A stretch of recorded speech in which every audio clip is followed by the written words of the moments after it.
बिस्मिल्लाहिर्रहमानिर्रहीम अस्सलामुअलैकुम वरहमतुल्लाहि वबरकातुहू। मुल्क भर के तमाम सरकारी मुलाजमीन, पेंशनर्स और फैमिली पेंशनर्स की खिदमत में एक नई वीडियो के साथ हाजिर हैं।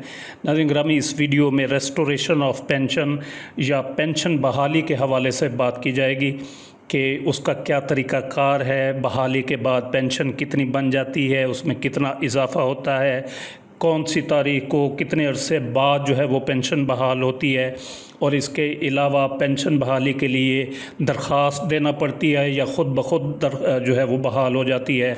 दरख्वास्त देने का तरीक़ाकार क्या है, दरख्वास्त का नमूना क्या है, दरख्वास्त के साथ कौन कौन से कागज़ात लगाए जाते हैं, किस अथॉरिटी को जो है वो पेंशन बहाली के लिए दरख्वास्त दी जाती है। तो ये तमाम चीज़ें आज की इस वीडियो में आपके गोश गुजार की जाएंगी। उम्मीद है ये वीडियो आपको पसंद आएगी, जिसे लाइक और शेयर ज़रूर करें और अपनी राय का इजहार कमेंट सेक्शन में ज़रूर करें। और अगर आपने हमारा ये चैनल अभी तक सब्सक्राइब नहीं किया तो आप इसे भी सब्सक्राइब कर सकते हैं। निहायत अहम वीडियो है रेस्टोरेशन ऑफ पेंशन के हवाले से। इसको अगर आप आखिर तक देखेंगे तो आपको इस हवाले से तमाम चीज़ें क्लियर हो जाएंगी। एक एग्ज़ाम्पल के ज़रिए समझने की कोशिश करते हैं कि पेंशन बहाली के बाद पेंशन में कितना इजाफ़ा हो जाता है और पेंशन कितने अरसे बाद जो है वो बहाल होती है। ये केस है जी, डेट ऑफ रेस्टोरेशन इनकी है, डेट ऑफ रिटायरमेंट इसमें है। जो डेट ऑफ रिटायरमेंट जिस तारीख को ये मुलाजिम रिटायर हुए 5 अक्टूबर 2013, तो ये सुपर एनुएशन पर रिटायर हुए थे। तो सुपर एनुएशन के लिए जो एज रेट लागू होता है वो होता है 12.3719।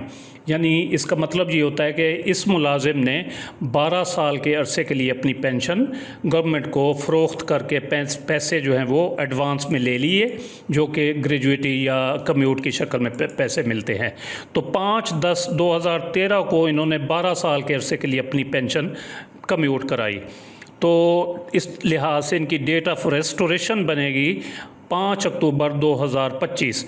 यानी आपको अपनी डेट ऑफ रिटायरमेंट या जो है वो उसका मालूम होना चाहिए, और उसमें आप शेयर्स परचेस्ड या जो एज रेट होता है वो उसमें जमा कर देंगे डेट ऑफ रिटायरमेंट में, तो वो आपकी डेट ऑफ रेस्टोरेशन निकल आएगी। यानी इस केस में 5 अक्टूबर 2025 इनकी डेट ऑफ रेस्टोरेशन बनेगी।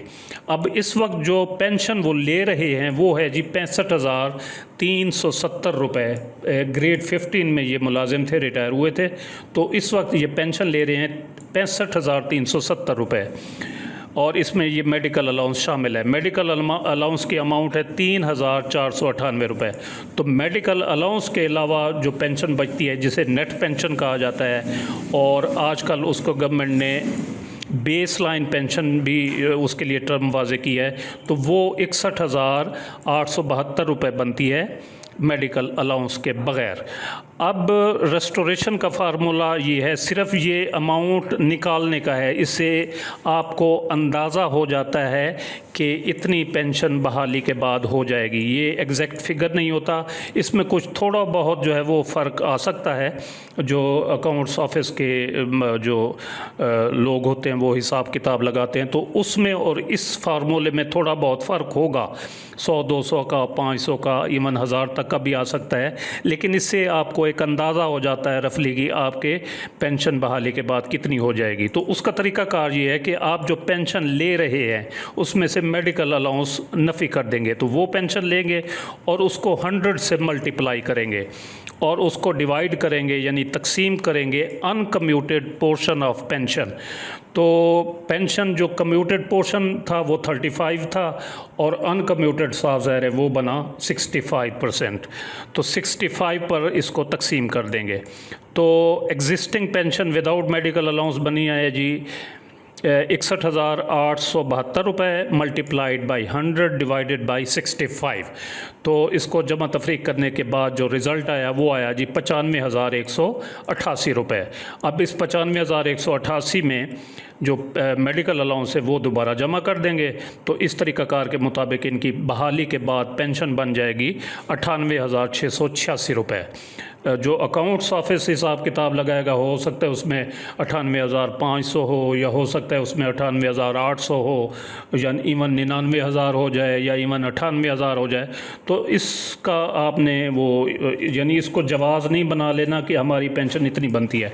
ये सिर्फ़ एक अंदाज़ा लगाने के लिए फ़ॉर्मूला है। अब मेरे ख़्याल में आप ये समझ गए होंगे कि पेंशन जो है वो बहाल होने के बाद कितनी उसमें इजाफ़ा हो सकता है। आप इस तरीक़ाकार के मुताबिक अपनी पेंशन बहाली के बाद जो अमाउंट बनेगी पेंशन की उसको मालूम कर सकते हैं। अब इसके लिए कागज़ात कौन कौन से चाहिए होते हैं। नंबर एक तो ये है कि अक्सर दोस्त पूछते रहते हैं कि ख़ुद ब खुद बहाल हो जाती है। तो ख़ुद ब खुद बहाल नहीं होती, बल्कि इसके लिए मुतलका अकाउंट्स ऑफिस से रजू करना पड़ता है, दरख्वास्त देना पड़ती है। तो जो दरख्वास्त देना होगी उसके साथ कागज़ात कौन कौन से मुंसलिक किए जाएंगे। एक तो आपने दरख्वास्त जो है वो लिखनी है, डिस्ट्रिक्ट अकाउंट्स ऑफिसर के नाम, accountant general, AGPR, controller military pension वगैरह, रेलवे का है तो रेलवे की अथॉरिटी के नाम।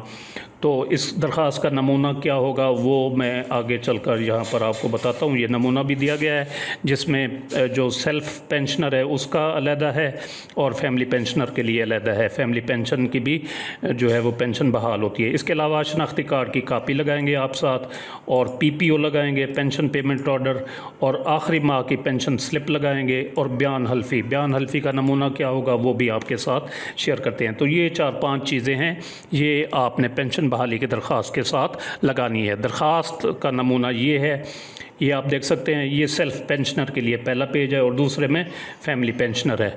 सेल्फ़ पेंशन के लिए आपने दरख्वास्त जो भी आपकी अथॉरिटी होगी उसको देनी है। वफाकी मुलाजमीन जो होंगे वो AGPR यानी accountant general Pakistan revenue Islamabad, या किसी ने अकाउंटेंट जनरल पंजाब को देनी है, सिंध, KPK, बलूचिस्तान। और इसी तरह अगर मिलिट्री से लोग हैं तो controller military accounts pension Lahore. District accounts officer की सूरत में आप मुतलका ज़िला लिखेंगे, जो भी आपका ज़िला होगा सूबाई हुकूमत होने की सूरत में। तो इसका सब्जेक्ट आ जाएगा application for restoration of commuted portion of pension. Respected sir, it is submitted that I. यहाँ पर आप अपना नाम लिखेंगे, वल्दियत लिखेंगे, या डॉटर ऑफ या वाइफ ऑफ, CNIC नंबर लिखेंगे अपना, और लिखेंगे वाज रिटायर्ड ऑन, जिस तारीख को आप रिटायर्ड हुए ये डेट आ जाएगी। From government of Punjab, from government of Pakistan, government of Sindh, government of Balochistan, जो भी आपकी गवर्नमेंट होगी वो आप यहाँ पर लिख देंगे, या पाक आर्मी लिख देंगे, डिपार्टमेंट जहाँ भी पाक आर्मी आ जाएगा, या एजुकेशन आ जाएगा, या जो भी आपका महकमा होगा वो आप इधर लिख देंगे। आपकी पेंशन आप लिखेंगे my pension was commuted at the rate of 35% for a period of. अब अगर आप सुपर एनुएशन पर रिटायर हुए तो यहाँ पर 12 ईयर्स लिख देंगे। अगर आपको ये साल मालूम नहीं है तो इसको आप खाली भी छोड़ सकते हैं।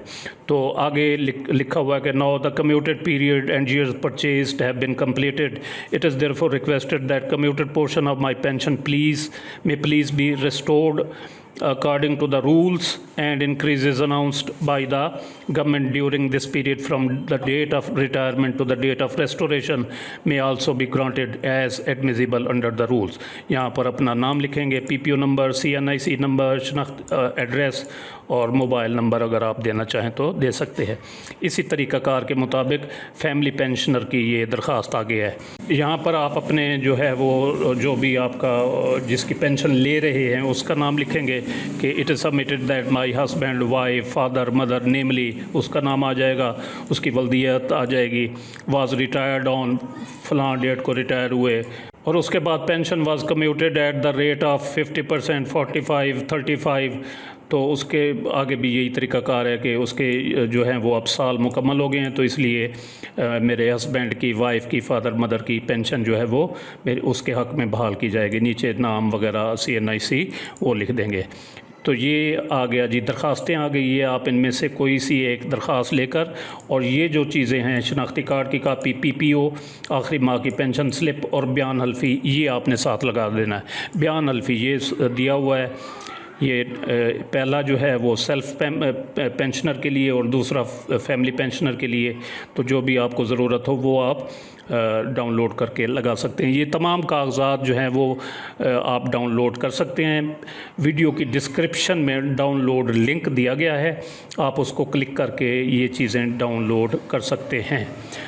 PDF फॉर्मेट में है। ये आप स्टाम्प जो है वो लगाएंगे, स्टाम्प पेपर 100 रुपये का या 50 का जितना भी होगा वो लगा लेंगे और ये इसको फिल कर लेंगे उसी तरीक़ाकार के मुताबिक, नाम, वल्दिया, CNIC, रेजिडेंट, ओहदा आपका क्या था, डिपार्टमेंट, गवर्नमेंट, किस तारीख को रिटायर हुए, PPO नंबर क्या था, कितने फ़ीसद आपकी पेंशन जो है वो कम्यूट हुई थी, किस तारीख को वो मुकम्मल हो गई है वो पीरियड। तो नीचे आप अपने साइन कर देंगे और इसको किसी ओथ कमिश्नर से अटेस्ट कराकर इस एप्लीकेशन फॉर्म के साथ जो है फॉर्मेट जो दिया गया है इसके साथ लव कर देंगे और जो मुतलका आपका ऑफ़िस होगा उसको जो है वो आप जमा करा देंगे। बेहतर ये है कि आप बाई हैंड जो है वो जाकर जमा कराएं और डायरी नंबर उसका वसूल करें, अदरवाइज़ आप जो है वो इसको रजिस्टर्ड डाक के ज़रिए भी भेज सकते हैं। तो ये तरीक़ाकार है पेंशन बहाली का या पेंशन डबल होने का। अहबाब इस बारे में अक्सर व बेशतर पूछते रहते हैं कि कौन कौन सी चीज़ें दरकार होती हैं। इसी तरीक़ाकार के मुताबिक फ़ैमिली पेंशन जो है वो भी बहाल होती है। तो उम्मीद है ये वीडियो आपको पसंद आई होगी, जिसे लाइक और शेयर ज़रूर करें और अपनी राय का इजहार कमेंट सेक्शन में ज़रूर करें।